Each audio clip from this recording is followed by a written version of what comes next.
I started getting involved with drinking and drugs when I was about 12, smoking cigarettes, smoking pot, and then that led to other things.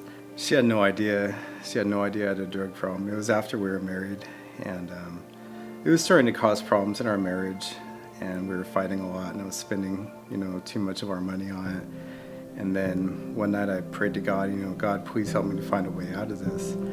And I just spilled my guts to Stacy. I told her everything, and I didn't respond very well. Yeah, but I prayed to God, please just show me a way out, and He did. He loosened my tongue, and I spilled out the story, and I told myself as I was doing it, "What are you doing? Shut up, you fool!"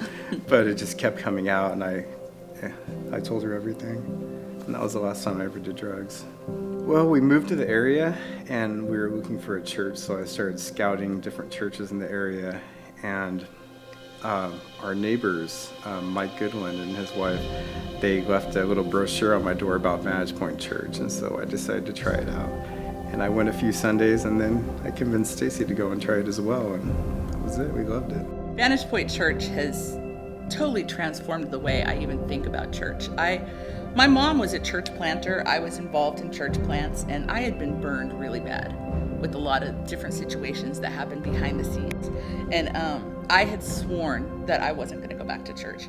And once Joshua became sober, he was all about church and God, and so we were like, so he said, fine, then I'll go by myself. And so he did. He went to church by himself a lot, and I just was like, I'm not going to go. I'm just tired of Christian people. Everybody's judgmental. I'm done with this. And then when we found VantagePoint, it just totally, everybody there is just so loving and welcoming and so different from anything I'd ever experienced in church before. Out of nowhere, our small group gave us a gift card to Target for $200. And we didn't even really tell anybody that we were struggling financially. We were kind of trying to keep it a secret. And I guess our small group just knew and gave us this money. And Joshua he didn't want to take it. He's like, I don't want anybody to know that we're doing this.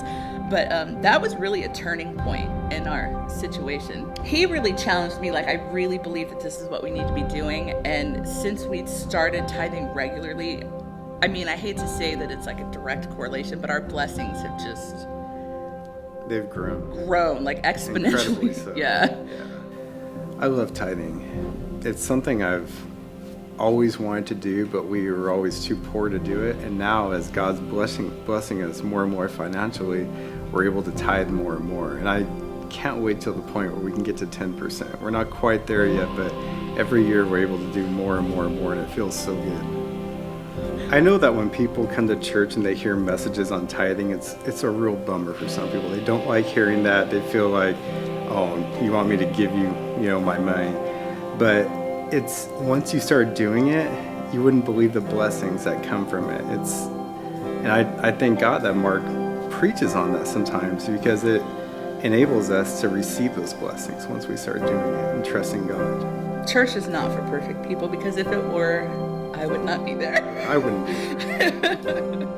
I remember one Sunday going, and Pastor Mark said something about, if you're perfect, then we don't want you here.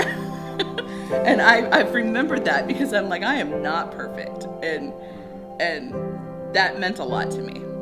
And because the love that the church has shown us, it really does show you how God loves you. And it healed my heart. I had a lot of anger from our situation and from just things we had encountered, and it's healed me. I have a lot stronger faith in God and faith in Christians because of VantagePoint.